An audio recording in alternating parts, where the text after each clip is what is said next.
நல்லதோர் வீணை செய்தே 11ஆம் ஆண்டு பாரதி இலக்கிய திருவிழா கோலாகலமாக கொண்டாடப்பட்டது.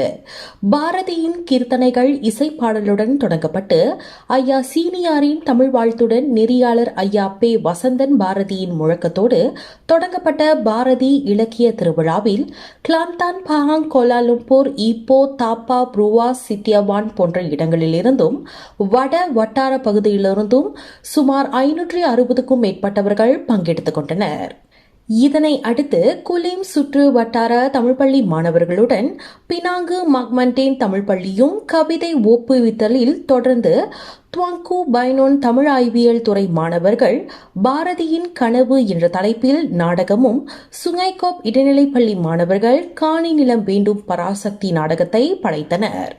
இதனை அடுத்து வல்லினம் கலை இலக்கிய இதழின் ஆசிரியர் மா நவீன் சிறப்புரையில் பாரதியின் பன்முகத்தன்மையை இளையோர் படித்து தெளிவு பெற வேண்டும் என்று வலியுறுத்தினார். பாயாபசார் இடைநிலைப்பள்ளி ஆசிரியர் திரு மணிவண்ணன் அம்பலத்தின் ரகசியம் என்ற நாடகம் பாரதியின் வாழ்வில் நிகழ்ந்த சம்பவங்களின் தொகுப்பை மிக அருமையாக எடுத்துரைத்தார். பாரதி இலக்கிய திருவிழாவின் முத்தாய்ப்பாக மொழி, கலை, இலக்கியம், சமூகம், இயற்கை எண்ணற்ற நிலையில் தன்னலமற்ற சேவையாற்றியவர்களுக்கு பாரதி நெஞ்சர் விருது குலேம் ஐயா பே கோவிந்தசாமி, கிளாந்தான் ஐயா ஆ மணிவண்ணன் அவர்களுக்கு தபத்திரு பிரமானந்த சரஸ்வதி அவர்கள் பொன்னாடை அணிவித்து கேடயமும் வழங்கி கௌரவித்தார்.